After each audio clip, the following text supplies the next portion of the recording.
Alhamdulillah, Sayyidina Muhammad wa ala alihi wa sahbihi wa mawalah. La hawla wa la quwwata illa billah, amma ba'du.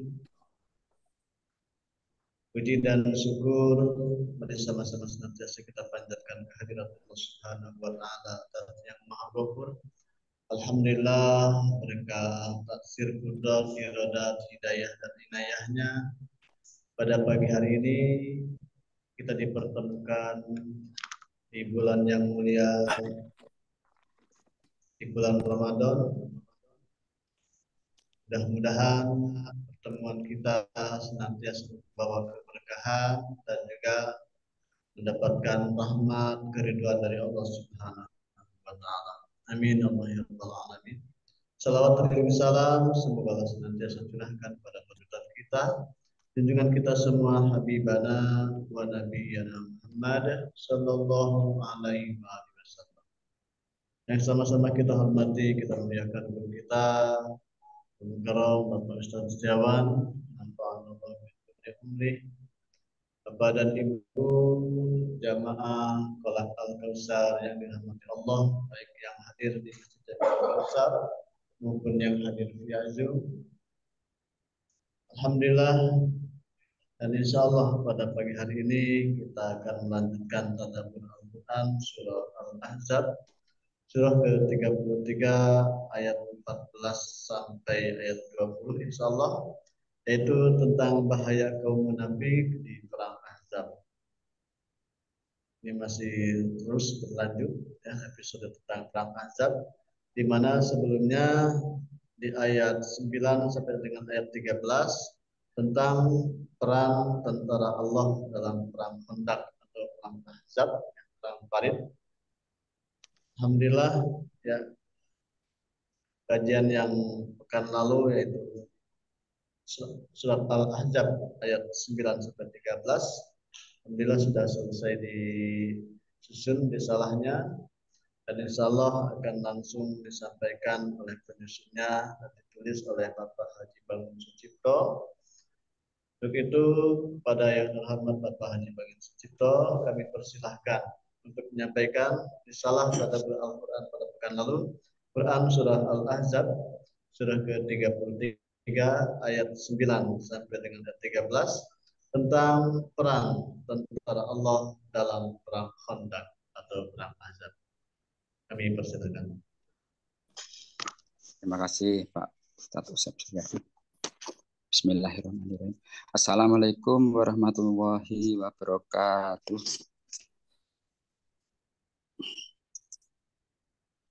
Bismillahirrahmanirrahim. Bapak-bapak dan ibu-ibu jamaah Kolak yang dirahmati Allah, perkenankan saya membacakan ringkasan tadabbur surat Al-Ahzab ayat 9 sampai 13 dengan tema peran tentara Allah dalam perang Khandaq yang disampaikan Ustadz kita pada pekan lalu dalam Kolak 261. Sebagai prolog perang Khandaq, terjadinya pada bulan Syawal tahun kelima, melibatkan 10.000 tentara kafir yang mengepung kurang lebih 3.000 penduduk Madinah. Bermula dari pengkhianatan kaum Yahudi Bani Nadir yang juga mereka berniat membunuh Nabi Muhammad SAW dengan batu besar. Kemudian Nabi mengusir mereka pindah ke Khaibar. Bani Nadir kemudian memobilisasi pasukan koalisi yang besar untuk menaklukkan Madinah yang terdiri kaum Quraisy 4.000 orang dan infanteri dan 1.500 pasukan kuda dan 1.500 pasukan unta dan 300 pasukan berkuda. Kemudian Bani Fazarah 1.000 pasukan dan 100 unta. Kemudian Bani Murrah 400 orang. Kemudian Bani Asija 400 orang. Dan Bani Sulaim 700 orang. Dan Bani Asad yang dipimpin Tulaihah bin Walaid. Total pasukan kurang lebih 10.000 orang, yang semuanya dipimpin Abu Sufyan bin Harb. Atas usul Salman Al-Farisi, dan Nabi dan kaum Muslim membuat parit sepanjang 5.000 hasta, lebarnya 9 hasta, dalamnya 10 hasta, yang dikerjakan dalam 10 malam untuk menghalangi pasukan kafir masuk kota Madinah. Selama pembuatan bait tersebut terjadi peristiwa keajaiban. Antara lain, tanah yang keras menjadi hancur, dan buah kurma menjadi banyak, kemudian makan yang sedikit menjadi banyak, dan terjadi nubuat untuk Ammar bin Yasir. Dahsyatnya perang Azab sampai-sampai Rasulullah beserta para sahabat terlewat beberapa sholat fardu, zuhur, asar, dan maghrib, dan semuanya dikerjakan dalam waktu sholat isya. Ini hadis riwayat Ahmad. Kemudian datang pertolongan Allah yang mengirimkan topan dingin yang kencang dan pasukan malaikat. Kemudian kaum muslim mempunyai strategi yang saran dari Nuaim bin Mas'ud dengan cara memecah belah untuk menghancurkan musuh. Berikutnya ayat 9. Ketika dalam keadaan sangat takut, kaum muslimin tidak hanya menghadapi musuh, juga menghadapi kaum munafik yang kata-katanya melemahkan. Allah SWT mengingatkan akan nikmat besar yang dilimpahkan kepada kaum muslimin pada perang Ahzab yang dikepung sekutu, kaum Quraisy, kaum Ghafatan, dan Bani Adi, dan lainnya. Allah mengetahui segala yang dikerjakan dan penderitaan kaum muslim untuk menegakkan agamanya dengan tabah dan sabar. Dan setelah sebulan tergabung, Allah mengirimkan tentara malaikat dengan topan yang kencang. Timbullah ketakutan musuh. Salah seorang pemimpin mereka, Tulehah bin Khalid, berkata, "Ini Muhammad telah menyihir kamu, maka selamatkan dirimu." Akhirnya perang ini dimenangkan kaum muslimin tanpa pertempuran. Bahwa kemenangan itu semata-mata dari Allah dan usaha sebagai bukti ketaatan kepadanya. Berikutnya ayat 10-11. Perasaan muslimin saat musuh mengepung, mereka adalah takut, gemetar, mata terbelalak, hatinya sesak, kerongkongan terasa tersumbat, dan was-was menduga akan dikalahkan. Orang-orang beriman percaya sepenuhnya Rasulullah dan kaum muslimin akan menang. Sedangkan munafik berprasangka baliknya, Islam akan hancur dan binasa. Keadaan itu menguji kaum muslimin, siapa yang benar-benar beriman dan yang munafik. Perang Ahzab merupakan suatu seleksi kaum muslimin, siapa kawan dan siapa lawan. Berikutnya ayat 12. Allah SWT menjelaskan bahwa hasil ujian pada muslimin, yaitu perkataan orang munafik. Semua yang dijanjikan, katanya, munafik itu, semua yang dijanjikan Allah dan Rasulnya kepada kita, seperti akan menang, memperoleh kebahagiaan hidup, dan lain-lain, hanyalah tipu daya dan janji kosong. Justru yang terjadi sebaliknya, kesengsaraan dan malapetaka. Muhammad mengatakan bahwa Persia dan Romawi akan takluk di bawah kekuasaan kaum muslim. Tetapi kenyataannya sekarang kaum muslimin sedang dikepung tentara sekutu dan akan mengalami kehancuran dan kemusnahan. Orang munafik sulit menerima kabar gaib. Menurutnya, keberhasilan hanya apa yang dialami sekarang, bukan nanti. Mereka melemahkan cita-cita perjuangan muslimin. Selalu diliputi jiwa pengecut dan penakut. Mencari alasan setiap ada panggilan perjuangan Islam karena tidak ada keuntungan. Terakhir ayat 13. Di antara mereka, Abdullah bin Ubay, maksudnya munafik, mengatakan, "Hai penduduk Madinah, tempat ini bukanlah tempat yang harus kita tempati," maksudnya mengikuti agama Muhammad. "Maka kembalilah ke rumahmu masing-masing," yaitu kembali ke agama lama, agar tidak ditimpa malapetaka dan kesengsaraan, tidak mati terbunuh oleh musuh-musuh yang sedang mengepung kita. Karena perkataan itu, sebagian terpengaruh, bahkan muslim terpengaruh. Kemudian minta izin Nabi untuk meninggalkan medan perang.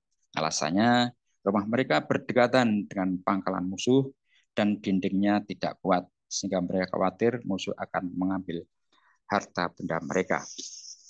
Allah menerangkan bahwa semua alasan yang dikemukakan kaum munafik dan Yahudi itu alasan yang dibuat-buat hanya untuk lari dari perang, karena mereka tidak melihat keuntungannya yang akan diperoleh. Demikian, mohon maaf atas kekurangannya. Assalamualaikum warahmatullahi wabarakatuh. Waalaikumsalam warahmatullahi wabarakatuh. Alhamdulillah, terima kasih syukur jazakallah pada Bapak Haji Bambang Sucipto yang telah menyampaikan risalah kajian pada pekan lalu surah Al-Ahzab ayat 9 sampai dengan 13 tentang peran tentara Allah dalam perang kontak. Mudah-mudahan Allah senantiasa memberikan kesehatan, keberkahan pada Pak Bangun dan keluarga sehingga bisa terus bantu kita untuk menuliskan risalah pada kajian-kajian berikutnya. Baik Bapak dan Ibu yang dirahmati Allah Subhanahu wa taala, mari kita sama-sama menyimak tadabbur Al-Qur'an surah Al-Ahzab ayat 14 sampai dengan ayat 20 tentang bahaya kaum munafik di perang Ahzab. Itu kami persilahkan pada Pak Ustaz untuk menyampaikan tadabbur surah Al-Ahzabnya dan kami ingatkan kembali kepada para jamaah yang hadir dalam Zoom untuk mematikan mikrofonnya setelah Pak Ustaz menyampaikan tadabburnya. Dan apabila ada yang ingin disampaikan atau ingin ditanyakan, kami persilahkan ditulis chat dan insya Allah pada sesi kedua nanti akan kami bacakan sesuai dengan jumlahnya. Baik, pada Al-Mukarram Bapak Haji Ustaz Setiawan SMA kami persilahkan. Ya. Bismillahirrahmanirrahim. Assalamualaikum warahmatullahi wabarakatuh. Alhamdulillahilladzi hadana li hadza wa ma kunna linahtadiya laula an hadana Allah. Asyhadu an la ilaha illallah wahdahu la syarika lah wa asyhadu anna Muhammadan abduhu wa rasuluh. Subhanaka la ilma lana illa ma 'allamtana innaka antal alimul hakim. Alhamdulillahirabbil alamin bi ni'matihi tatimmus shalihat.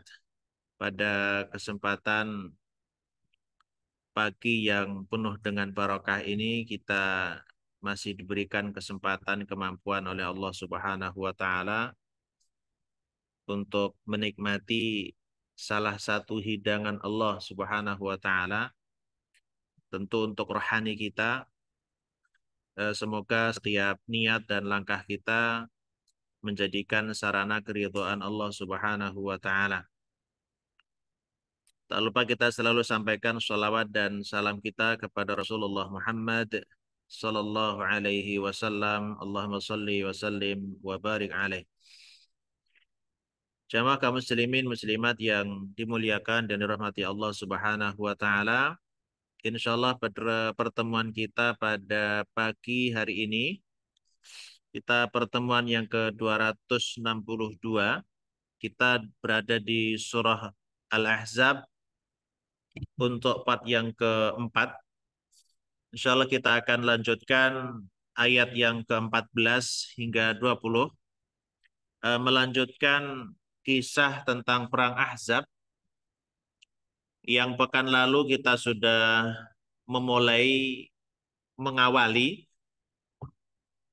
Perang ini adalah perang yang menentukan keimanan, ujian keimanan, keberanian, serta Allah Subhanahu wa taala menjadikan kaum muslimin benar-benar bersih dari kemunafikan. Di ayat yang ke-11, 12 ya, 13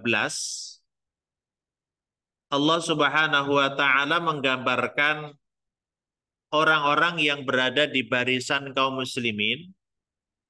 Di sana ada kaum munafik yang justru melemahkan perjuangan kaum muslimin.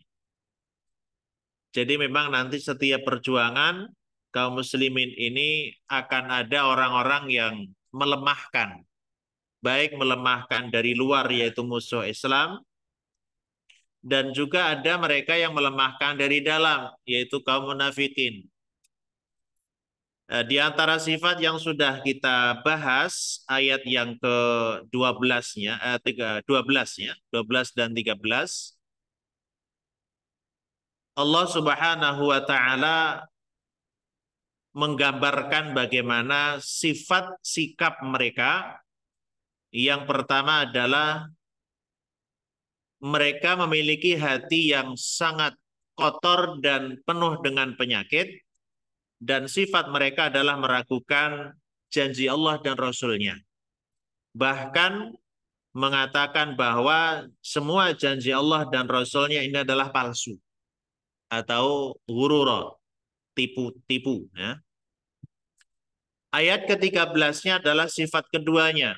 Mereka menghasut kaum muslimin agar mundur dan tidak berperang melawan musuh Islam. Dan mereka beralasan akan menjaga keluarga, menjaga harta, menjaga rumah mereka. Padahal kata Allah kemudian itu hanyalah alasan agar mereka diizinkan oleh Nabi untuk mundur dari perang. Maka di ayat yang ke-14-nya Allah katakan walau tukhilat alaihim min aqtariha, dan sekiranya seandainya tukhilat alaihim, dimasukkan, maksudnya seandainya ada musuh yang masuk ke wilayah mereka atau wilayah kaum muslimin, min aqtariha, dari segala penjuru Madinah saat itu, thumma su'ilul fitnah, nah, ketika musuh menyerang kemudian musuh itu meminta kepada dia untuk murtad, ya. Atau su'ilu fitnah di sini maksudnya ada dua. Pertama adalah ketika musuh masuk kemudian meminta mereka untuk murtad, atau yang kedua musuh masuk dan memerintahkan agar mereka menyerang muslimin, nah, gitu, menjadi alatnya orang kafir. Kata Allah, la atauha wa ma talabbatsu biha illa yasira. Maka kata Allah, sungguh pasti mereka akan mengerjakan, melakukan sesuai dengan permintaan musuh itu. Nah, jadi kaum munafikun itu musuh dalam selimutnya kaum muslimin, dan memang Allah gambarkan ketika sebelum perang mereka menghalangi, ketika perang mereka menggembosi, dan mereka terus-menerus menjadi benalu, Pak. Karena mereka kalau nanti sudah selesai perang, mereka merasa berjasa. Nanti di ayat berikutnya. Jadi Allah memberikan satu gambaran untuk kita, seandainya musuh itu kembali datang, maka orang munafik ini akan mengikuti arahan atau mengikuti permintaan orang-orang kafir atau musuh-musuh Islam itu. Bahkan kata Allah, la atauha, pasti sikap mereka itu akan membantu musuh. Nah, ini bahayanya memang. Wa ma talabbatsu biha, dan tidaklah mereka menetap, artinya mereka berperang illa yasira, kecuali hanya sebentar aja, ala kadarnya loh. Mereka pura-pura mengikuti arahan Rasul Shallallahu Alaihi Wasallam, tapi sebetulnya tidak lahir dari hati niat mereka, tapi hanya sebatas agar dia selamat dan pura-pura dia berjuang bersama Nabi. Ini menunjukkan bahwa kaum munafikun itu jiwanya sangat lemah, keyakinannya sangat ringkih, ya. Bahkan di saat mereka sedikit diancam, maka mereka tidak memiliki nyali lagi. Dan munafik sekali lagi ini menjadi musuhnya Islam, yang menjadi senjatanya orang kafir untuk menghancurkan Islam dan muslimin. Maka sampai Allah gambarkan lemahnya keyakinan mereka, seandainya musuh memasuki rumah mereka, mengambil harta, kemudian mungkin bisa menganiaya keluarganya, mengancam dia gitu. Kemudian seandainya mereka diminta untuk kembali kepada agama syiriknya, maka mereka akan memenuhi apa yang diinginkan oleh musuh itu. Jadi ketakutan itu merupakan penyebab utama kaum munafik ini lemah, dan juga menyebabkan kaum muslimin ini juga melemah. Jadi Allah katakan walau dukhilat alaihi min aqtariha thumma su'ilul fitnata la atauha wa ma talabbatsu biha illa yasira. Ini kalau kita lihat penafsiran para ulama, orang munafik ini saat berjuang itu adalah hanya kedoknya, atau istilah kita zohirnya itu berjuang, tapi batinnya sebetulnya penuh dengan ketakutan. Dan mereka hanya menginginkan duniawi atau keuntungan-keuntungan materi. Walaqad kanu ahadullaha min qabl. Mereka yang lari dari medan pertempuran dengan alasan ingin menjaga harta, menjaga keluarga itu, dan padahal Allah katakan itu bukan alasan mereka. Alasan utamanya adalah agar mereka bisa lari dari medan perang. Dan kita tahu salah satu dosa besar yang menghancurkan itu adalah lari dari medan perang. Padahal mereka sudah berjanji kepada Allah dan Rasul-Nya. Allah katakan, وَلَقَدْ كَانُوا, padahal sungguh mereka sebelumnya telah berjanji kepada Allah dan Rasul-Nya min qabl, la yuwallunal adbar, bahwa mereka tidak akan pernah berbalik arah atau mereka tidak akan lari dari medan perang. Ini sebetulnya terkandung dalam kedua kalimat syahadat. Jadi ada konsekuensi tauhid wal aqidah saat kita sudah melafalkan kedua kalimat syahadat itu, asyhadu an la ilaha illallah wa asyhadu anna muhammadar rasulullah. Sebetulnya di dalam kalimat tauhid ini terkandung ketundukan, kepatuhan, kepasrahan kita kepada seluruh aturan-aturan Allah dan Rasul-Nya. Nah, saat Allah dan Rasul-Nya memanggil untuk berjihad dalam ayat ini, maka itu masuk dalam janji kita kepada Allah dan Rasul-Nya. Maka kita ini kalau dalami secara ilmu yang diajarkan oleh Rasul Shallallahu Alaihi Wasallam, tauhid akidah kita itu akan kuat kalau kita fahami syahadat kita dengan benar. Nah, karena kita kalau sudah mengucapkan asyhadu an la ilaha illallah wa asyhadu anna muhammadar rasulullah, itu artinya kita sudah masuk Islam. Dan Islam adalah berpasrah diri, memasrahkan seluruh urusan kita kepada aturan Allah dan Rasul-Nya. Sehingga kalau kita diperintah tetapi membelot, itu sebetulnya ya agak bermasalah akidahnya, gitu. Karena kita sudah bersyahadat. Jadi mereka yang meminta izin kepada Rasul agar tidak ikut berperang bersama beliau, itu menyelisihi janji sebelumnya. Karena mereka berjanji, kami akan setia kepada Muhammad Sallallahu Alaihi Wasallam, akan berjuang dan tidak akan melarikan diri seterusnya. Tapi mereka mengingkari. Maka nanti ini menjadi simbol, Pak, bahwa orang munafik itu sering ingkar janji. Dan kita tahu ayatul munafiqin salas. Tanda-tanda orang munafik itu kan diantaranya 3 itu. Idza hadatsa kadzaba.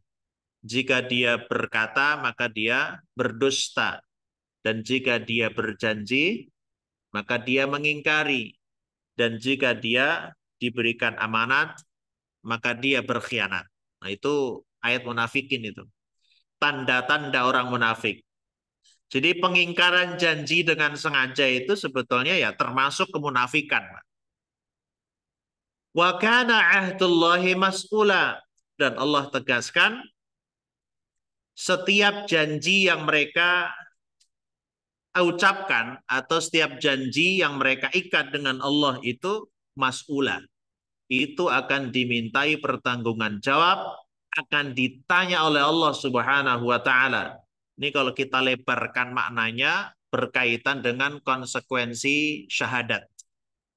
Jadi sebetulnya kalau kita sudah bersyahadat, kita harus melaksanakan konsekuensi atau seluruh aturan Allah dan Rasul-Nya yang terdapat dalam Al-Quran dan Sunnah Rasul Sallallahu Alaihi Wasallam.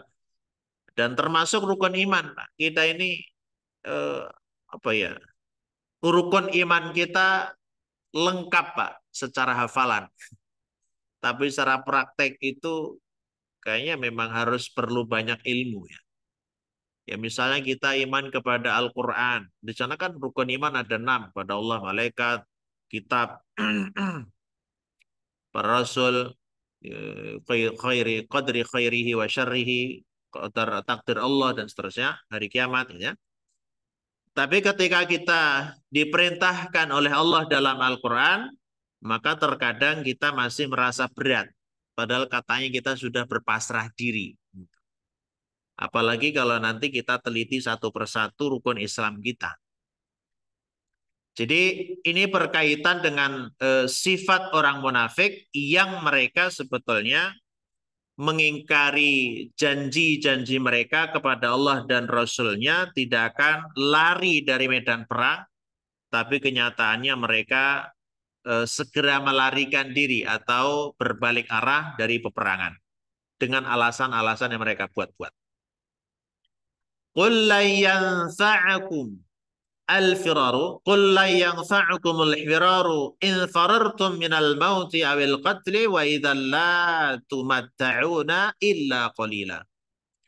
Maka Allah Subhanahu wa taala melalui lisan Rasul sallallahu alaihi wasallam, qul, katakan ya Muhammad, katakan kepada mereka yang lari dari medan pertempuran dengan alasan bahwa rumah-rumah mereka itu takut dijarah, takut diambil barangnya oleh kaum kafir atau Ahzab ya. Kaum Ahzab yang kemarin koalisi dari kafir, Yahudi dan juga beberapa suku. Padahal kalau kita lihat secara pertempuran yang ada, Pak, yang dikepung itu kan kota Madinah. Sebetulnya nggak ngaruh dengan kota mereka yang di pinggiran. Tapi mereka alasannya gitu. Maka Rasul diperintahkan oleh Allah, katakan, jawab alasan itu ya Muhammad. Lan yanfa'akumul firaru. Larimu dari medan pertempuran ini tidak akan memberikan dampak manfaat sedikit pun. Jadi mereka sebetulnya, lisan mereka mengatakan minta izin ke Nabi agar diizinkan tidak ikut perang karena alasan keamanan keluarga. Tapi kemudian Allah katakan itu adalah dusta. Karena alasan utama niat mereka pulang atau lari itu adalah agar mereka tidak ikut berperang dan karena takut mati. Intinya takut mati aja, Pak. Justru Allah jawab, larimu itu tidak akan memberikan manfaat sedikit pun untukmu. In farartum minal mauti, yaitu ketika kamu lari dari kematian. Jadi mereka lari dari medan pertempuran itu sebetulnya karena takut kematian atau takut dibunuh musuh. Awil qatli. Tapi Allah katakan, wa idzal la tumatta'una illa qalila. Seandainya itu memang benar-benar kalian dapatkan, artinya tidak terbunuh di medan pertempuran, itu kalaupun Anda selamat dari pertempuran itu, kalian memang akan mendapatkan kesenangan, tapi sangat sedikit.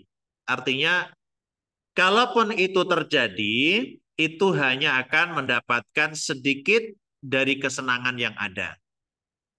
Ada dua makna ya. Yang pertama, Allah mengingatkan kepada kaum munafikin terutama, larimu dari medan pertempuran karena takut mati itu, kalaupun nanti benar-benar nggak mati di situ, sebetulnya nanti kalian hanya akan mendapatkan sedikit dari kenikmatan. Karena toh pada akhirnya mati-mati juga.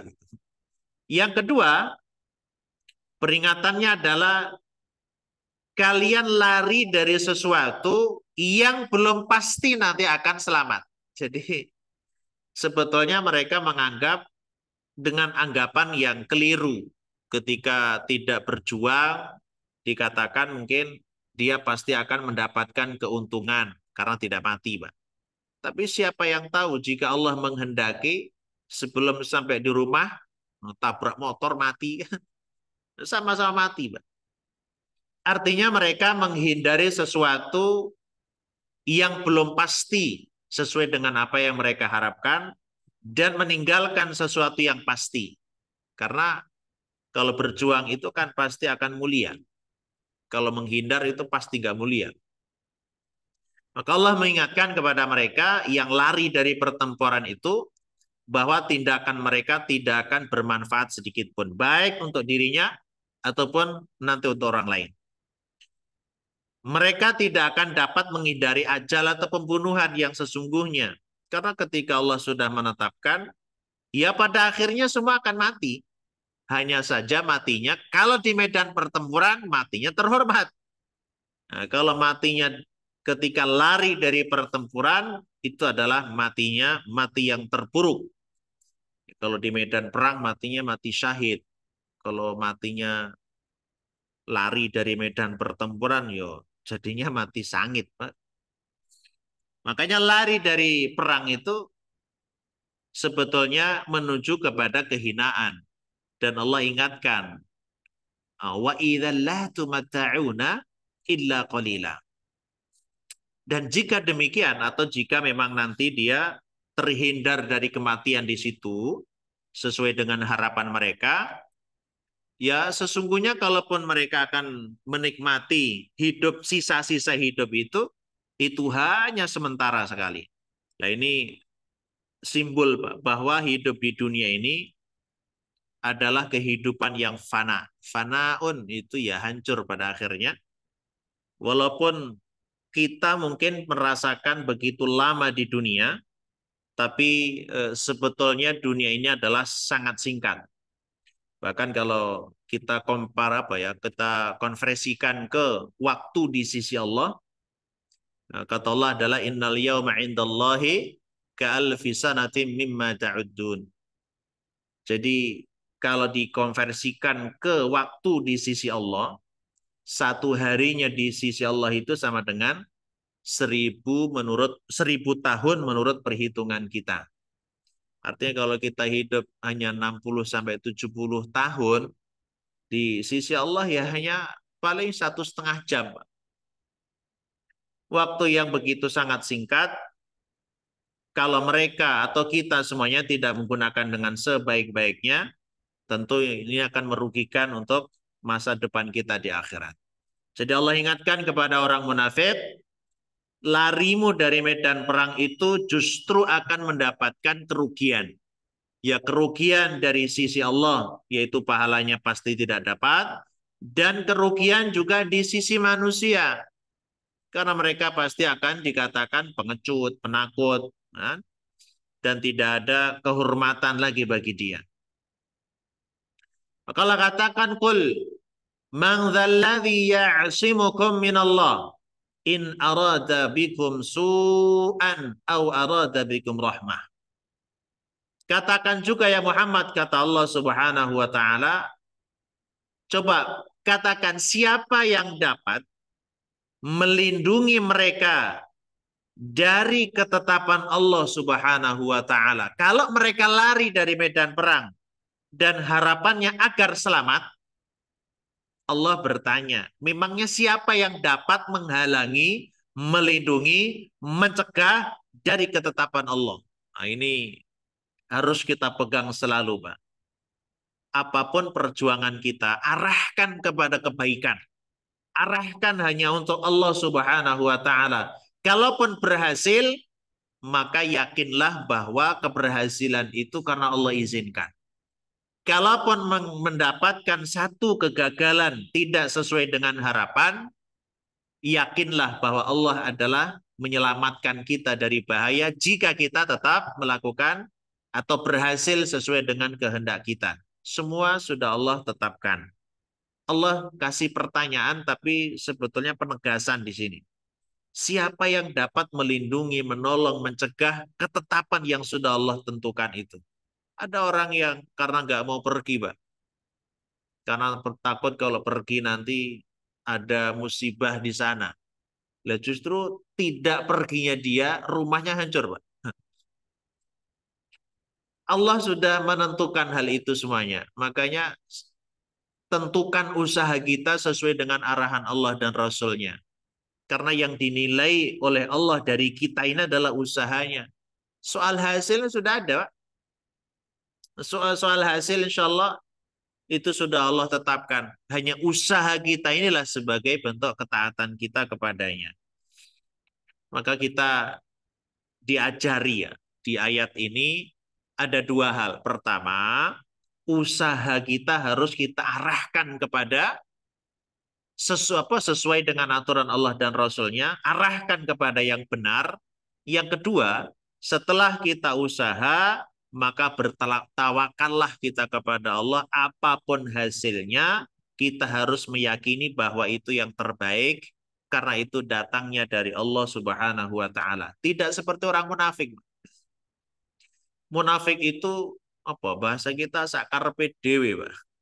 Usaha itu ya sesuai dengan kehendaknya, terus hasilnya harus sesuai dengan kehendak dia. Jadi kalau nggak sesuai, dia ini mengatakan Allah nggak adil, Allah itu tidak Rahman Rahim gitu ya. Ini bahayanya dalam hal tauhid. Ini seolah-olah keberhasilan semata-mata karena usaha dia. Kemudian kalau gagal nyalain Allah, ini nggak fair, Pak. Kalau berhasil disandarkan ke dia, tapi kalau gagal disandarkan kepada Allah, ini kan naif sekali ya. Maka Allah tantang di sini, "Man dzalladzi ya'simukum minallah in arada bikum su'an." Nah, jadi siapa yang dapat melindungi kalian dari ketetapan Allah jika seandainya Allah menghendaki bencana, keburukan atasmu? Siapa yang dapat membantu menolongmu? Atau sebaliknya, au arada bikum rahmatan. Jika Allah menghendaki kalian mendapatkan rahmatnya, siapa coba yang dapat menghalangi?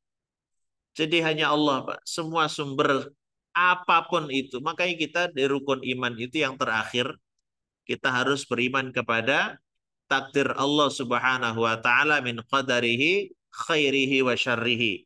Baik itu yang baik ataupun yang buruk. Tidak seperti Qadariyah atau Jabariyah ya. Pemahaman yang menyesatkan. Nah, misalkan kalau apa Jabariyah kan semuanya ya takdir, Pak. Kok kamu bodoh sekali sih? Takdir balik. Kamu ini lemes banget, nggak makan-makan, takdir. Cuma kalau kayak gitu ya rusak, Pak. Nempeleng orang di tengah jalan ya nggak bisa disalahin itu. Kok kamu mukul saya sih? Takdir. Mungkin dari rumah kamu takdirkan ditempeleng saya.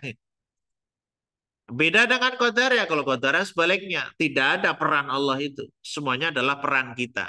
Artinya kita harus ada dua hal yang kita harus pahami tentang ketentuan Allah Subhanahu wa taala.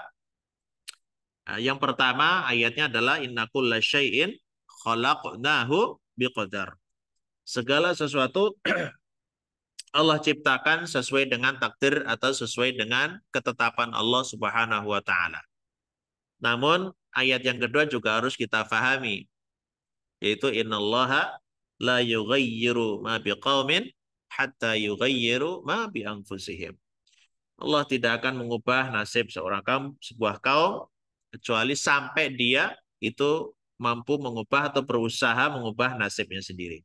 Artinya nanti ketetapan Allah ini ada dua hal ya. Yang pertama, ketetapan Allah di luar dari batas kemampuan manusia. Contoh, kita ditakdirkan lahir dari rahim si fulanah orang Indonesia. Ya nggak bisa Pak kita pesan itu. Nggak bisa kita pesan. Emang dulu dikasih kertas kosong Pak. Kamu mau lahir dari ibu yang mana? Insya Allah nggak milih Indonesia. Kamu dilahirkan dari keluarga yang gimana? Nggak ada, Pak. Takdir kita kayak gitu, nggak bisa diubah lagi. Kita ditakdirkan oleh Allah jadi laki-laki, perempuan, hidungnya sekian. Udah, Pak, takdir itu. Justru kalau diubah itu fisiknya dosa besar. Itu takdir yang subuti, takdir yang sudah tidak bisa diubah. Tapi ada takdir-takdir yang memang masih Allah gantung, mu'allak gitu. Makanya di doa kunut kita itu ada, Pak. Waqina syarra ma qadaita. Ya Allah, hindarkan, jauhkan kami dari takdirmu yang buruk. Dan memang doa itu diantara untuk menghindari atau untuk memohon kepada Allah agar dihindarkan dari takdir yang buruk itu. Nah, termasuk usaha. Gini Pak logikanya. Nah, nih kalau salah paham jadi bahaya soalnya. Gini Pak, kira-kira Allah itu sudah tahu atau belum kalau Rasul dan sahabat saat itu sebelum perang Pak? Kira-kira Allah tahu nggak kalau nanti perang ini akan menang? Ya, kan tahu Pak, ya pasti tahu. Allah Maha tahu apa yang terjadi, yang telah terjadi, yang akan terjadi. Tapi kenapa Rasul itu harus berdarah-darah, harus berjuang, sahabat harus kelaparan, harus berjuang, menggali parit, harus kelaparan terus. Kenapa gitu? Padahal toh, pada akhirnya kan yang berperang itu tidak sahabat secara fisik. Yang dilawan oleh Ahzab ini, yang melawan pasukan yang koalisi orang-orang kafir ini cukup angin ya. Angin dan malaikat kemarin kita bahas itu. Kenapa harus muslimin harus berjuang seperti itu? Jadi Allah itu yang melihat kepada kita itu adalah usaha kita. Jadi kalau kita lihat hadis Nabi juga sama. Allah kalau sudah mentakdirkan askia, nah kalau kita ada orang yang ditakdirkan neraka, ya neraka, surga ya surga gitu, Pak. Tapi kan Allah sudah katakan fasanu yassiruhu lil yusra. Ada kalanya fasanu yassiruhu lil usra. Jadi yang penting itu usaha kita. Makanya sesuaikan usaha kita sesuai dengan aturan yang ada. Jadi kalau kita ingin diakui sebagai hamba, ya berlakulah layaknya hamba. Kayak kita sebagai karyawan, agar status karyawan ini tidak hilang dari diri kita, ya sadar diri dan berperilaku layaknya karyawan. Ya masuk sesuai dengan SOP yang ada, bekerja sesuai dengan yang diperintahkan atasan kita, dan seterusnya. Nah, jadi yang terpenting itu usaha kita sesuai dengan aturan Allah Subhanahu wa taala. Makanya kul man dzalladzi ya'simukum minallahi in arada bikum su'an aw arada bikum rahmah. Siapa coba yang dapat? Ini redaksi pertanyaan tapi sebagai penegasan serta penafian ya. Penafian bahwa tidak akan pernah ada yang mampu mencegah, menghalangi jika Allah sudah menentukan. Ini persis dengan hadis Abdullah bin Abbas radhiyallahu anhuma ketika beliau dinasihati oleh Rasul sallallahu alaihi wasallam, ihfazillah yahfazka dan seterusnya. Jagalah Allah maka Allah akan menjagamu. Nanti di ujung hadis itu Rasul berpesan pada beliau Abdullah bin Abbas ini, jika seandainya jin dan manusia seluruhnya berkumpul dan bersatu untuk memberikan kemudaratan, keburukan kepadamu, maka tidak akan pernah terjadi keburukan itu illa biiznillah, kecuali atas izin Allah. Dan sebaliknya, jika seluruh jin dan manusia ini berkumpul, bersepakat untuk memberikan kebaikan kepadamu, tidak akan pernah terjadi kecuali Allah izinkan. Jadi yang penting kita berada di atas jalan yang benar, apapun nanti ketetapan Allah, maka itulah yang terbaik. Wala yajiduna lahum min dunillahi waliyan wala nasira. Dipertegas kembali oleh Allah Subhanahu wa taala, maka mereka tidak akan pernah mendapati, mereka tidak akan pernah mendapatkan selain Allah sebagai waliyan wala nasiran. Yaitu selain Allah, mereka tidak, selain dari Allah ya, mereka tidak akan pernah mendapatkan perlindungan dan pertolongan. Jadi yang menjadi penolong dan pembela, pelindung bagi manusia hanyalah Allah. Kita sering diajari ya oleh Al-Quran, ni'mal maula wa ni'man nasir. Jadi wali itu adalah penolong, pembela. Nasir itu penolong dalam segala keadaan, kondisi. Maka kaum munafik ini diancam oleh Allah. Maka nanti di akhir juz 5 ya, surah An-Nisa, bahwa orang munafik ini fitarkil asfali minan nar ya, di keraknya neraka itu. Karena mereka musuh Islam, musuh muslimin. Jadi mereka diancam oleh Allah dua hal ya. Yang pertama, mereka tidak akan pernah terhindar dari ketetapan Allah sekuat apapun itu. Yang kedua, tidak akan pernah mendapatkan perlindungan dan pertolongan dari Allah karena mereka munafik. Maka tiada yang dapat memberikan kebaikan, keburukan, ketetapan apapun untuk kita, kecuali semua itu adalah atas izin Allah Subhanahu wa Ta'ala. Baik, ada riwayat yang lain. Ini tidak ditujukan kepada munafik yang saat itu di dalam tubuh muslimin saja, tapi juga termasuk Yahudi yang ikut melarikan diri. Yahudi ikut lari dari medan pertempuran itu dan mereka menghasut kaum muslimin dengan mengatakan, wahai, kemarin kan dibangkitkan kesukuannya ya, dibangkitkan rasa, mungkin kalau bahasa kita nasionalisnya.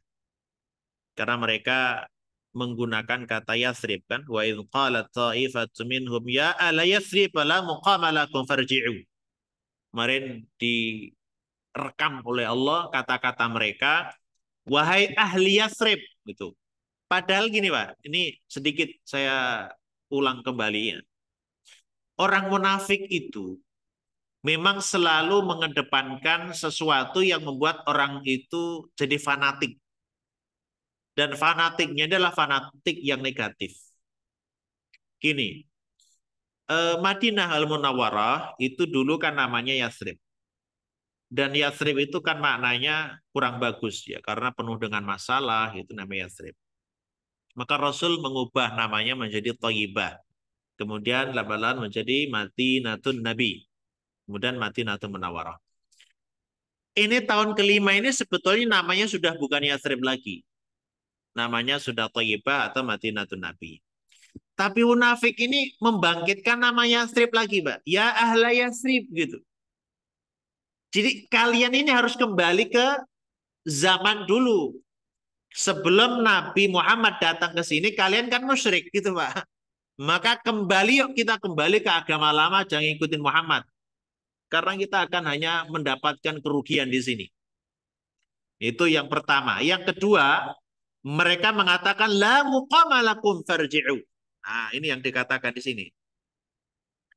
Pasukan Abu Sufyan, karena Ahzab itu dipimpin oleh Abu Sufyan, itu pasukannya sangat besar. Dan kalian mustahil bisa menang dari mereka. Sebaiknya kita menghindar sebelum kita akan hancur dan kalah di sini. Nah, mereka itu kemudian ada yang benar-benar terhasut ya, kaum muslimin maksud saya. Yang di barisan kaum muslimin, terutama munafikin, itu termakan dengan hasutan itu. Kemudian Allah katakan di ayat ini, emang siapa yang menentukan kalian akan hancur, akan menang gitu. Ternyata kan terbukti, Pak. Secara hitung-hitungan analisa mereka, analisa segala macam, pasukan muslimin sekian, pasukan kafir sekian, kemudian dengan pengepungan sudah sekian lama, kayaknya kalah nih, udah kalah gitu. Ternyata justru sebaliknya, yang kalah adalah yang dianggap menang, dan yang menang yang dianggapnya kalah. Makanya ini kalau kita berjuang di jalan Allah, itu harus yakin, Pak, bahwa Allah itu akan menolong, membantu kita, karena orang-orang yang berada di atas jalan yang benar. Nah, kemudian di ayat berikutnya Allah akan berikan sifat apa saja, sifat kaum munafikin ketika di perang Ahzab. Nah, ini kayak kesimpulannya, Pak. Allah katakan satu persatu sifat mereka. Qad ya'lamu Allahul mu'awwiqina minkum wal qailina li ikhwanihim halumma ilaina wa la ya'tunal ba'sa illa qalila. Ini masih Allah menjawab sebelum nanti dirinci sifat-sifat mereka. Qad ya'lamu Allahul mu'awwiqin. Sesungguhnya Allah Subhanahu wa taala itu Maha mengetahui siapa mereka yang mu'awwiq. Mu'awwiq itu orang yang merintangi, yang menghalangi, yang memalingkan, yang menggembosi perjuangan gitu ya. Allah itu Maha tahu siapa-siapa mereka yang menjadi penghalang minkum kalian kaum muslimin wal qailina li ikhwanihim, dan Allah pun juga mengetahui siapa yang berkata kepada saudara-saudara muslimnya, halumma ilaina, yuk kita kembali. Jadi halumma itu ajakan, kemari bersama kami gitu ya. Tidak usah ikut perang sama Muhammad. Bayangkan kaum muslimin dalam ketakutan, perjuangan begitu sangat melelahkan. Tapi di tubuh muslimin itu ada penyakit yang apa ya, melemahkan perjuangan muslimin sendiri, yaitu kaum munafikin ini. Selain menghalangi sebelum perang, ada golongan keduanya Pak di sini. Ini ada dua golongan nih. Yang pertama, sebelum mereka perang itu menghalangi muslimin untuk perang. Dan setelah mereka perang, itu ada yang menarik kembali pasukannya. Jadi sebelum perang menghalangi, setelah perang mereka mengatakan, halumma ilaina, yuk mundur, nggak usah perang. Sama-sama bahaya Pak. Memang dari kedua ini kalau kita lihat lebih berbahaya yang kedua. Tapi dua-duanya berbahaya. Yang pertama sebelum perang itu dihalangi. Ya, yang kedua sudah perang, sudah di medan pertempuran, tapi mereka gembosin semua, kita tarik, mereka tarik mundur. Dan kata Allah, wala ya'tunal ba'sa illa qalila. Kalaupun mereka itu perang, itu hanya sebentar dan hanya pura-pura saja. Mereka kemudian lari ke rumah mereka untuk berlindung dan agar mereka tidak ikut berperang bersama Nabi SAW. Makanya orang munafik itu, yaitu Pak, menghalangi muslimin dalam setiap perjuangan. Dan nanti kalau sekiranya, kayaknya menguntungkan nih, kita nempel Pak mereka, nempel ke muslimin. Sok-sok berjasa, sok berjuang. Nah, tapi sebetulnya nanti kalau di tengah jalan misalkan ada kegagalan, mereka menghujat mati-matian muslimin Pak. Jadi, mana ya? Nanti kalau ternyata muslimin menang, mereka seolah-olah orang yang paling berjasa, yang paling berhak dipuji, yang paling berhak mendapatkan keuntungan. Makanya apapun yang dilakukan kaum munafikin sebetulnya kebohongan. Tanpa ikhlas kepada Allah. Wala yatunal ba'sa illa qalila. Kecuali sangat sedikit.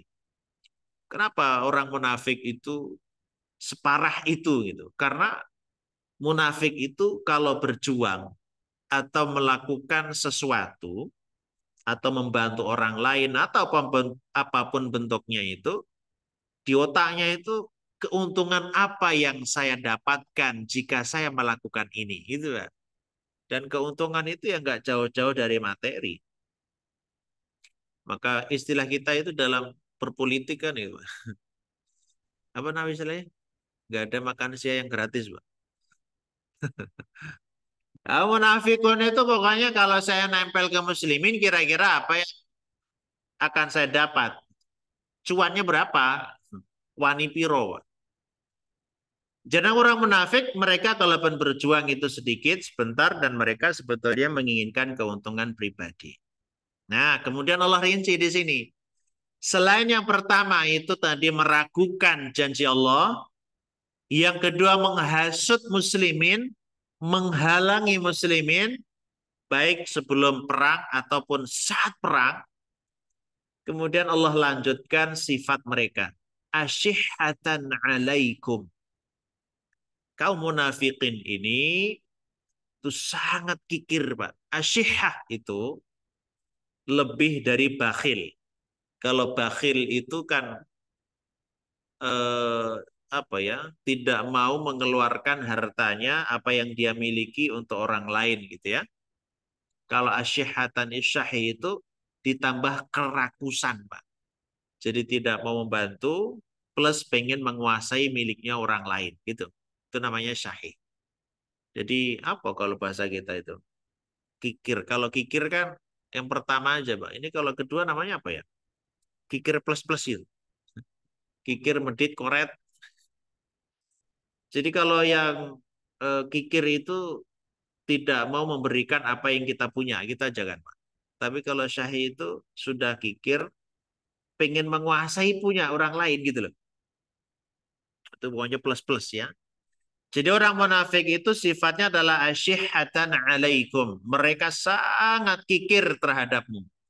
Maksudnya tuh gini, mereka tidak ada keinginan menolong, membantu dalam peperangan perjuangan muslimin. Baik perjuangan hartanya, perjuangan jiwanya, itu nggak ada, Pak. Syahih semua. Allah katakan, فَإِذَا جَاءَ الْخَوْفُ. Nah, nanti kalau sudah benar-benar berperang, nah, kalau dalam bahasa kita, kalau sudah benar-benar berjuang, mereka selalu dihantui dengan rasa khawatir, Pak. Rasa takut. فَإِذَا جَاءَ الْخَوْفُ. Maka ketika datang ketakutan kepada mereka, رَأَيْتَهُمْ. Maka kamu nanti akan melihat mereka yang zuruna ilaika taduru a'yunuhum kalladhi yughsha 'alaihi minal maut. Jadi kalau sudah berperang benar-benar ini dan pertempuran tadi, mereka memandang atau melihat kaum muslimin itu, nah itu ibaratnya seperti matanya terbelalak mundar-mandir gitu, Pak. Apa namanya? Putar-putar seperti orang mau mati. Maksudnya gini loh. Orang munafik itu kalaupun mau berperang, itu mereka menoleh ke kanan dan ke kiri tujuannya adalah untuk menghindari dan kemudian lari tanpa sepengetahuan muslimin. Jadi selain mereka itu sudah enggan berperang, mereka kalaupun di medan pertempuran gimana caranya bisa melarikan diri. Itu ngeselin pokoknya. Seperti orang mau mati. Yughsha alaihi minal maut itu kayak orang pingsan mau mati. Jadi sudah ketakutan, maka ingin dia lari dari pertempuran. Ini kalau perjuangan sekarang gitu, Pak. Sebelum berjuang, itu melemahkan muslimin atau melemahkan kita untuk berjuang. Kalaupun ikut berjuang, perjuangan dia hanya untuk mendapatkan keuntungan, terus dia pengennya cepat-cepat selesai, cepat lari. فَإِذَا ذَهَبَ الْخَوْفُ. Nah ini Pak, nanti kalau ternyata perangnya sudah selesai, pertempurannya sudah selesai, sudah merasa aman, no, baru dia tampil, Pak. Gitu. Zahabal khawfu, ketika rasa takut sudah tidak ada, hilang, salaqukum bi alsinatin hidadin asyihatan 'alal khair. Jadi ketika mereka sudah mendapati muslimin menang, atau mereka sudah mendapatkan kemenangan, wah lidah mereka sangat tajam, Pak, menghujat muslimin. Kamu tadi gini harusnya, salah gitu, Pak. Dan sehingga dengan lisan lidah yang tajam itu, kemudian sebaliknya mereka merasa paling berjasa, merasa paling berjuang, sok si paling berjasa terhadap kemenangan muslimin itu. Oke, saya ulangi ya, yang ini sifat yang kelima sebetulnya, atau di ayat ini ketiga. Jadi ketika peperangan sudah usai, kemudian muslimin menang, mereka itu menampilkan dirinya seolah-olah mereka lah yang mampu mengalahkan musuh, mereka lah yang merasa berjasa untuk membunuh atau untuk berperang bersama kafir itu. Padahal mereka tidak ngapa-ngapain, Pak. Jadi saat perang itu ngembosin muslimin, sebelum perang menghalangi, nah, membantu juga enggak gitu. Tapi mereka ketika mendapatkan kemenangan, muslimin menang, mereka seolah-olah paling berjasa. Sok si paling. Maka kadang orang muslimin juga gitu kan. Seorang berjuang, yang berjuang siapa, yang dapat untung siapa, yang tampil siapa. Nah, yang keenam itu nanti tambahannya adalah asyihatan 'alal khairi. Nah, mereka sangat pelit terhadap sesuatu kebaikan. Maksudnya nanti ada dua kekikiran atau ke apa tadi? Selain kikir tadi Pak, kikir plus-plus tadi. Wulit pol gitu Pak. Wulit pol pokoknya. Ini ada dua kepelitan kekikiran munafik. Itu pertama itu asyihatan 'anal amwal. Mereka sangat pelit kikir terhadap harta mereka. Oh, sayang banget Pak, disumbangkan muslim itu sayang banget sampai keluar itu. Kalau bahasa orang Jawa Pak, sampai entute ditadai Pak. Sampai air liurnya aja nggak mau dibuang. Koret, pelit. Yang kedua itu asyihatan alal khair. Kikir terhadap kebaikan. Tidak mau beramal, tidak mau berjuang, tidak mau melakukan kebaikan. Jadi dua kekikiran sekaligus. Dan mereka ditambah lagi rakus, Pak. Asyihah tadi. Jadi kalau mereka sudah mendapatkan harta rampasan perang itu, Masya Allah, pelitnya. Tidak mau melepaskan sesuatu yang telah mereka dapatkan. Baik itu zakat, infak, sedekah, no, Pak. Enggak. Pokoknya kayak pentil, Pak. Pentil itu, tahu pentil motor ya, atau pentil sepeda. Itu bisa masuk, nggak bisa keluar, Pak. Jadi dia maunya keuntungan, tapi tidak mau berjuang. Maka kata Allah, oh sifat-sifat munafikin yang seperti ini, sampai kapanpun kata Allah, ulaika lam yu'minu. Mereka-mereka yang memiliki sifat seperti ini tidak beriman. Allah nggak terima imannya. Jadi orang yang menghalangi perjuangan muslimin, meragukan janji Allah, orang yang kikir terhadap perjuangan muslimin. Nah, kalau muslimin berperang dia justru yang menghindar, menggembosin gitu ya. Terus kalau sudah menang-menang mereka merasa berjasa, rakus terhadap harta gitu. Mereka kata Allah adalah lam yu'minu. Mereka tidak Allah anggap sebagai orang yang beriman. Ditambah lagi fa'ahbatallahu a'malahum. Allah akan menghapus, membatalkan seluruh pahala-pahala yang telah mereka kumpulkan. Artinya Allah akan menghapus pahala semua yang mereka lakukan. Jadi berperang, berjuang, sudah capek, lelah, letih itu Allah tidak menerima sebagai amal solehnya. Wa kana dzalika 'alallahi yasira, dan untuk penghapusan amal yang demikian ini sangat mudah sekali bagi Allah Subhanahu wa taala, tidak ada kesulitan. Yahsabun al-ahzab, ini saking ininya Pak sebetulnya nanti. Saking bukti bahwa munafik ini nggak berjuang betulan, sampai posisi musuh aja nggak tahu Pak. Mana udah berjuang tapi musuhnya nggak tahu di mana. Dan mereka menganggap yahsabun al-ahzab lam yadhhabu. Nih habis-habisan Allah mencela, mencerca munafik ini. Mereka mengira bahwa pasukan musuh Ahzab itu lam yadhhabu, itu belum pergi, Pak. Jadi mereka mengira golongan yang bersekutu, orang-orang kafir yang mengepung Madinah itu mereka mereka mengira masih di tempat, Pak. Padahal sudah nggak ada. Kan saking nggak tahunya posisi musuh, Pak. Masa musuh nggak ada, nggak tahu. Mau perang apaan, model apa? Makanya diketawakan, Pak. Kayak orang berjuang, pengen perang. Lu musuh udah nggak ada, mau perang orang apa. Kan saking nggak tahunya medan pertempuran itu. Nah, wa iyatil ahzab. Allah sindir lagi, Pak. Habis ini sama Quran ini orang munafik.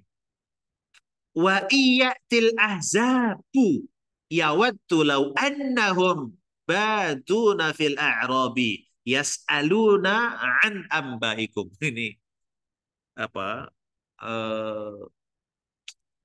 Bukan mengandai-andai sih, tapi jika itu kan kemungkinan terjadi kepada kita ya,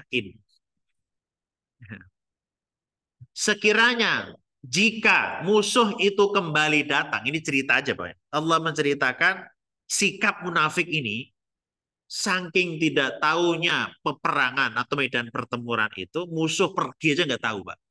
Terus Allah katakan, jika musuh itu kembali lagi ke mereka dan menyerang Madinah, itu dia itu berharap Pak, ya waktu itu gini, harapan yang sangat, lau annahum, sekiranya dia bisa jauh dari Madinah, baduna fil a'rab.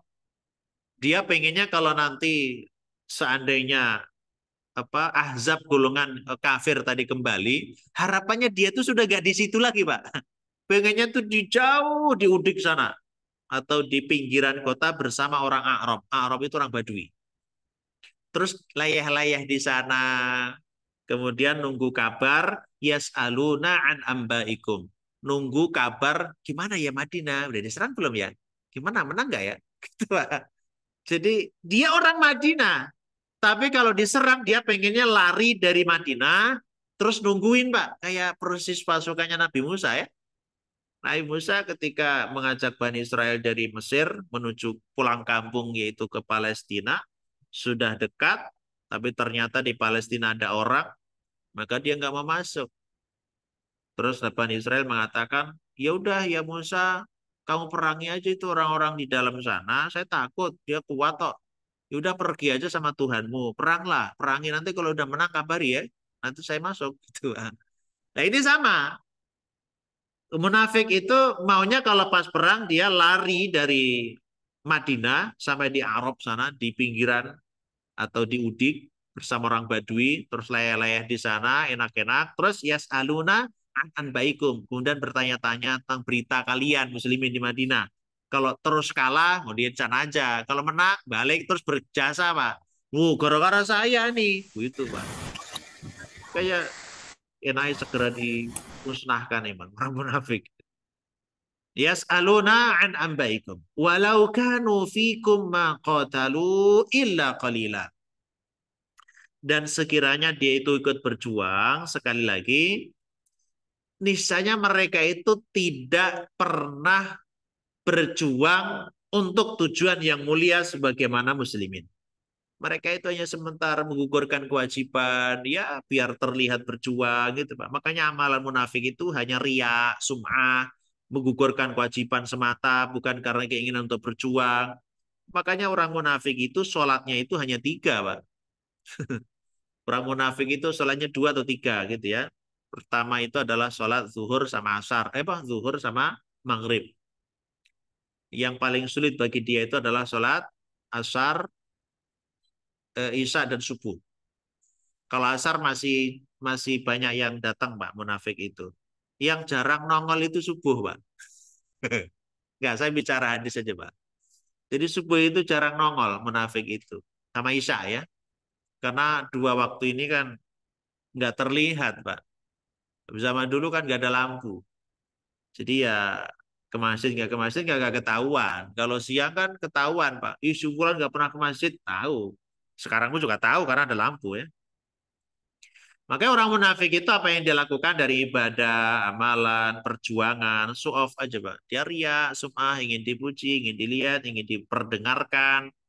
Nah, makanya orang munafik itu selalu dihantui rasa sedih, khawatir jika tujuannya tidak tercapai. Misalnya sholat, udah capek-capek sholat, ternyata hanya dihujat. Apa hubungannya, Pak? Ya, capek-capek sholat, ternyata tetap miskin. Ya, nggak ada urusannya sih. Tapi munafik selalu mengaitkan ibadah dengan duniawi. Kita banyak yang mendengar kan. Ustaz itu tetangga saya nggak pernah sholat kok kaya raya. Itu tangga yang lain sholat mulu. Mondar mandir ke masjid, miskin terus. Nggak ada urusan sebetulnya. Tapi ya, dikait-kaitkan oleh orang munafik itu. Maka sekali lagi ini himbauan walaupun kisahnya adalah tentang perang Ahzab, tentu munafik ini menjadi beban tersendiri, musuh yang terselubung, musuh yang sulit untuk dideteksi, musuh yang sulit untuk diperangi, bahkan terkadang kemunafikan, sifat kemunafikan ini terkadang menjangkiti di tubuh muslimin sendiri. Maka kita harus perbanyak ilmu kita, pertebal iman kita, sehingga terhindar dari sifat kemunafikan. Yang terakhir, munafik itu selalu nempel kepada siapa yang menang. Dan dia akan selalu merasa berjasa atas kemenangan itu. Nah, ya dulu pernah kita bahas ya di surah An-Nisa ayat 141 itu. Sedikit kita ulang ya. Alladzina yatarabbasuna bikum fa in kana lakum fathun minallah qalu alam nakum ma'akum. Itu orang munafik ya. Orang munafik itu jika melihat kalian wahai muslimin menang, ya, maka dia akan dekat ke muslimin dan berkata, nah ini, qalu alam nakum ma'akum. Loh, kalian menang ini gara-gara kami bersama kalian ini, gitu, Pak. Tapi wa in kana lil kafirina nasibun. Nah, giliran kalau misalnya yang menang itu orang kafir, qalu mereka juga dekat kepada orang kafir dan dia berkata, alam nastahwid alaikum wa namna'akum minal mu'minin. Tuh kan kalian menang itu gara-gara kami ikut berjuang sama kalian. Kami yang menghalangi muslimin menyerang kalian. Gitu, Pak. Sok jasa aja. Jadi kalau ada orang sok tampil padahal tidak ada jasanya, oh itu jangan-jangan gitu ya. Yang pengen dipuji. Padahal kata Allah, Pak, innal munafiqina yukhadi'una Allah wa huwa khadi'uhum. Orang munafik itu ingin menipu Allah, padahal dia sendiri yang tertipu. Dan soal afiliasi atau soal apa istilah kita? Apa? Militansi gitu ya. Militansinya orang munafik itu nggak ada, Pak. Nggak ada kepada salah satu golongan itu nggak ada. Pokoknya mana yang menguntungkan dia, bersama mereka.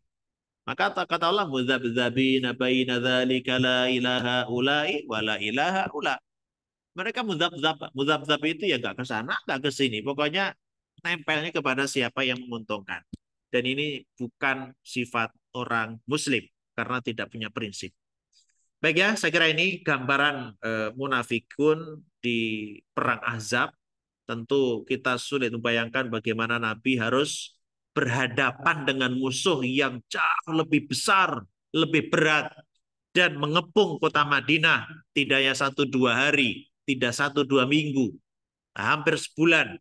Sudah kelaparan, sudah harus berhadapan dengan musuh, ada pedang seterusnya, ditambah di tubuh muslimin ada munafikun yang menggerogoti kemampuan atau persatuan kaum muslimin. Ditambah lagi nanti orang Yahudi dari belakang. Jadi subhanallah, perang Ahzab luar biasa kalau kita dalami dan Allah gambarkan di surah ini sekelumit sekilas, nanti bisa dipelajari lebih lanjut di Sirah Nabawi. Demikian atanallahu wa yakum. Assalamualaikum warahmatullahi wabarakatuh. Waalaikumsalam warahmatullahi wabarakatuh. Alhamdulillah, jazakallah Ustaz yang sampaikan Al-Qur'annya, dan dari sini kita bisa memahami dengan kepada Allah. Mudah-mudahan kita bisa terhindar dari penyakit munafik ini, Ustaz ya. Karena tadi saya sampaikan dengan adanya sifat munafik pada diri kita, maka seluruh amal ibadah kita nanti bisa didelete, bisa dihapuskan. Percuma nanti sholatnya, ibadah yang lainnya, karena akan terhapus sehingga tidak mendapatkan apa-apa, hanya kelelahan saja. Dan juga kita berlindung kepada Allah, mudah-mudahan kita dijauhkan dari orang-orang dan teman-teman yang punya sifat munafik ini, sehingga nanti akan merugikan kita dan juga muslim lainnya. Baik Bapak dan Ibu, kita lanjut pada sesi kedua. Barangkali ada yang ingin menyampaikan tambahan atau ingin bertanya, kami persilahkan. Pertama dari masjid ya, Pak Yunda. Kenceng suaranya. Waalaikumsalam.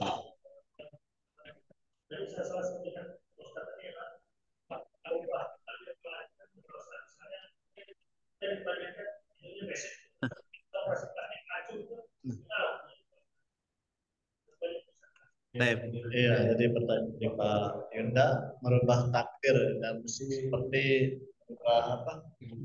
Wajah, dia hidungnya pesek di pasik di mancung, biar lebih cakep gitu Pak ya. Iya. Baik, terima kasih Pak. Dan nanti bisa dilihat di surah An-Nisa ayat 119 ya. Itu tentang larangan-larangan termasuk merubah apa yang sudah Allah takdirkan. Allah katakan di ayat itu, wala udillannahum wala umanniyannahum wala amurannahum fala yubatikuna adzana lan'am wala amurannahum fala yughayyirunna khalqallah. Yang diharamkan oleh Allah itu adalah diantaranya adalah mengubah ciptaan Allah. Nah, jadi di situ banyak Pak larangan atau pengharaman itu ya. Pertama adalah mereka eh, setan terutama ya, orang munafik dan orang kafir itu membangkitkan angan-angan kosong. Kemudian dulu ada ini Pak, ada tradisi yang unik aneh lah menurut saya. Jadi orang kalau pengen telinga sapi Pak, itu bukan sapinya yang disembelih, tapi kupingnya sapi diiris terus digoreng Pak. Makanya ada larangan di situ kan, memotong telinga atau apa namanya tuh ekor. Jadi pengen sop buntut Pak, bukan bukan apa sapi atau kambingnya disembelih Pak, ya ekornya diputus digoreng. Maka dalam kaidah fikih ya kita ini itu tetap bangkai, nantinya ya itu tetap haram. Nah di antaranya nanti yang diharamkan adalah nanti fala yughayyirunna khalqallah, merubah ciptaan Allah. Jadi kalau hidung kita segini Pak, ini berapa inci gitu. Ya sudah segini, kalau dirubah dari bentuk awal itu nggak boleh. Yang boleh itu kalau misalnya kecelakaan nih. Misalkan ya, kemudian hidungnya hilang satu, Pak. Dulunya ada, terus hilang. Nah itu bisa tetapi tidak boleh mengubah dari bentuk awal. Makanya termasuk gigi yang, apa namanya tuh? Gigi yang tanggal gitu, terus gigi palsu namanya. Nah, yang penting jangan pakai emas, Pak. Nah, kemudian dulu Nabi juga ada sahabat yang ketika perang hidungnya itu hilang kepotong Pak karena kena pedang gitu. Kemudian dia menggunakan apa namanya hidung tambahan apa kalau kita mungkin operasi plastik kali ya. Nah, itu diperbolehkan selama mengembalikan seperti semula. Jadi kalau mengubah nggak boleh Pak. Operasi plastik itu haram itu ya. Karena itu adalah fala yughayyiruna khalqallah. Jadi itu merubah yang sudah Allah tentukan. Tentu itu ada permasalahan. Ya, merapikan. Itu kan merapikan, Pak. Merapikan. Yang nggak boleh itu misalkan hidung udah kayak gini, Pak. Terus si muanco kayak Pinocchio atau apa gitu. Itu kan justru apa ya mengubah dari bentuk semulanya. Tapi kalau merapikan ya nggak apa-apa. Seperti rambut kita gondrong, dipotong boleh nggak? Boleh, itu kan merapikan. Tapi kan nanti merubah, ya nggak gitu konsepnya. Jadi ada hal-hal tubuh kita yang tidak berkembang gitu, nggak berkembang. Kayak tangan kita kan nggak berkembang. Kecuali kalau ini boleh Pak, misalkan normalnya orang itu kan satu tangan, satu kaki itu jarinya 5. Tapi kan ada, misalkan, mohon maaf, ada yang jari 6 ya. Misalkan jari ke-6 ya. Itu dioperasi boleh? Boleh. Itu kan berarti menormalkan. Nah, itu, Pak. Tapi kan enggak gitu. Konsepnya pokoknya kembalikan ke bentuk yang lazimnya. Gitu ya. Baik, saya kira itu. Allah alam.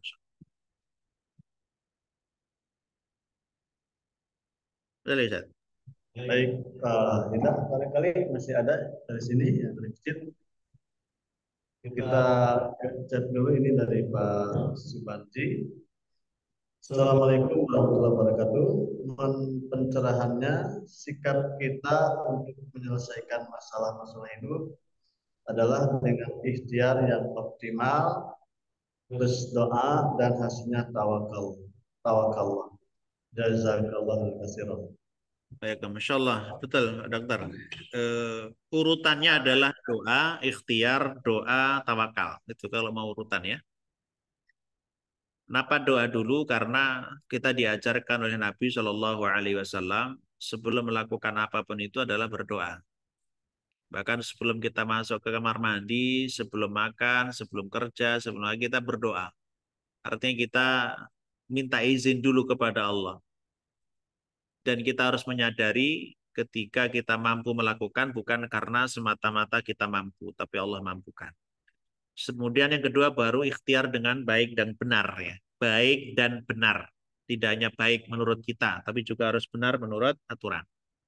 Yang selanjutnya adalah doa lagi sebagai bentuk rasa syukur. Makanya kalau sebelum bismillah, kemudian setelahnya hamdalah kan gitu. Itu kan doa dua-duanya ya. Setelah itu baru tawakal. Gitu ya dokter ya. Masya Allah. Apapun itu sebetulnya yang kita kerjakan itu harus bersandarkan kepada ketetapan Allah. Jadi kalaupun nanti toh ternyata sesuai dengan ekspektasi kita, maka kita hanya mengucapkan hamdalah. Kenapa? Karena ya Allah yang mengizinkan kita berhasil. Dan ternyata misalkan sebaliknya, kok harapan saya gini, kok ternyata kejadiannya gini, tetap kita akan bersyukur. Kenapa? Karena ini pun juga atas kehendak dan ketetapan Allah. Pokoknya gitu rumusnya, Pak ya. Kalau berusaha berhasil, makanya ucapkan hamdalah. Ini adalah dari Allah. Allah izinkan. Tapi kalau ternyata nggak berhasil, minimal dikatakan, kenapa saya katakan minimal? Karena kita belum sampai tingkatan yang tinggi. Kita minimal mengatakan mungkin ini Allah akan menghindarkan dari keburukan. Jadi kalau berhasil karena Allah izinkan, kalau gagal yakin kita adalah dihindarkan dari keburukan. Itu minimal, Pak. Kalau maksimalnya itu seperti udah sahabat misalkan. Baik buruk itu nggak penting, yang penting Allah ridho. Gitu, Pak. Allahu Akbar. Itu udah susah banget itu, tapi ya harus ini, Pak. Harus diusahakan. Pokoknya apapun yang terjadi tidak akan menghalangi keridhaan Allah kepada kita, kita ridho kepada Allah. Radhiyallahu anhum wa radu'an. Begitu, Pak Dokter. Insyaallah. Jazakallah. Ustaz, eh, saya kira udah bagus tambahannya. Jadi itu yang penting untuk semuanya. Jadi tidak hanya untuk saya, tapi untuk semuanya. Ustaz, yang tadi yang terkait dengan perubahan bentuk, Ustaz, untuk khususnya untuk teman sejawat bedah plastik ya, itu kayaknya kalau memang ada gangguan fungsi karena kecelakaan, misalkan tadi kan saya disinggung-singgung mengenai hidung ya. Ya, kalau hidungnya biasanya kalau kena tonjok petinju yang sering tinju des, akhirnya kan pesek ya. Kalau pesek itu kan hidungnya masih tersumbat, nggak bisa nafas gitu. Nah itu fungsinya dibetulin kembali melalui diluruskan ya, ada sekatnya itu yang bengkok gitu ya. Itu jadi lebih baik. Jadi kalau itu saya kira nggak apa-apa. Betul, betul. Cuman kalau Dan yang aslinya, mengembalikan fungsi. iya betul. Jadi yang nggak boleh itu misalkan untuk artis, maaf, untuk sinden mah itu ditambah model-model hidung Korea lah kayak kayak gitu tuh yang nggak boleh, memang itu luar biasa yang larangannya. Saya kira saya nambah gangguan fungsi itu Ustaz ya. Demikian Ustaz, makasih ya, Terima jazakallah kasih, Pak khair. Dokter. Ya, betul. Selain mengembalikan kenormalan bentuk, juga kenormalan fungsi itu boleh memang. Ya. Tidak boleh kalau ya, masa kita ini sudah kayak gini, pendek gitu kan. Rambut agak keriting, Iya. sudah nggak jelas, sawo matang setengah sawo busuk gitu. Iya, Terus iya. ujungnya kan malah lucu, Pak. Tapi sekarang lagi ke tren masalahnya. Iya, terutama mereka-mereka yang nggak tahu. Mereka-mereka yang belum tahu, yang tadi kata Ustadz harus sesuai dengan syar'inya tadi ya. Itu karena nggak tahu aja mereka itu. Ya demikian Ustadz, mudah-mudahan dapat hidayah semuanya. Assalamualaikum warahmatullahi wabarakatuh. Waalaikumsalam warahmatullahi. Udah. Baik, Ustaz. Berikutnya, Bismillah mau bertanya bagaimana kalau kita memperbaiki atau menambah satu gigi atau beberapa gigi yang hilang, sedangkan itu kan tujuannya untuk memperbaiki fungsi, bagaimana penjelasan yang bersama. Udah, menambah atau menambal ya, menambah. Iya, menambah yang kecil itu artinya kan mengembalikan fungsi, mengembalikan semula itu diperbolehkan, mubah-mubah aja sebenarnya. Bahkan menambal gigi, misalkan ya, kan ada gigi yang lubang ditambal atau ada gigi yang tanggal kemudian diganti, itu kan mengembalikan ke fungsi. Oleh ulama itu dimubahkan aja. Artinya tidak disunahkan loh ya, beda hukumnya. Mubah aja, boleh, diperbolehkan. Itu saya kira ya, Allah alam. Bukan Ustaz, cukup Ustaz ya. Baik, untuk sementara dari jamaah masih ada yang bertanya? Alhamdulillah. Nah, karena di chat juga sudah tidak ada, maka kajian kita pada pagi hari ini kita cukupkan sampai di sini dan kami mohon kepada Pak Ustadz untuk membacakan doa, minta untuk kebaikan kita semua. Baik, syukur Ustaz. Baik, terima kasih para jamaah semuanya. Semoga Allah SWT memberikan keistiqomahan kepada kita dan Allah hindarkan dari semua sifat-sifat kemunafikan dan semoga kita istiqomah dalam keridhaan Allah Subhanahu wa taala. Amin ya rabbal Amin. alamin. Astaghfirullahaladzim, astaghfirullahaladzim. Alhamdulillahirabbil alamin. Hamdan syakirin, hamdan na'imin, hamdan yuwafi ni'amahu wa yukafi mazidah. Ya Rabbana lakal hamdu wa lakal syukur kama yanbaghi li jalali wajhikal karim wa 'azimi sultanik. Allahumma inna nas'aluka al-huda wa tuqa wal 'afafa wal ghina. اللهم إنا نسألك رضاك والجنة ونعوذ بك من سخطك والنار اللهم اغفر للمسلمين والمسلمات والمؤمنين والمؤمنات الأحياء منهم والأموات إنك على كل شيء قدير اللهم إنك عفو تحب العفو فاعف عنا ربنا آتنا في الدنيا حسنة وفي الآخرة حسنة وقنا عذاب النار صلى الله على محمد وعلى آله وأصحابه أجمعين والحمد لله رب العالمين. Demikian, atas kurangnya ada salah kata saya minta maaf. Assalamualaikum warahmatullahi wabarakatuh. Waalaikumsalam.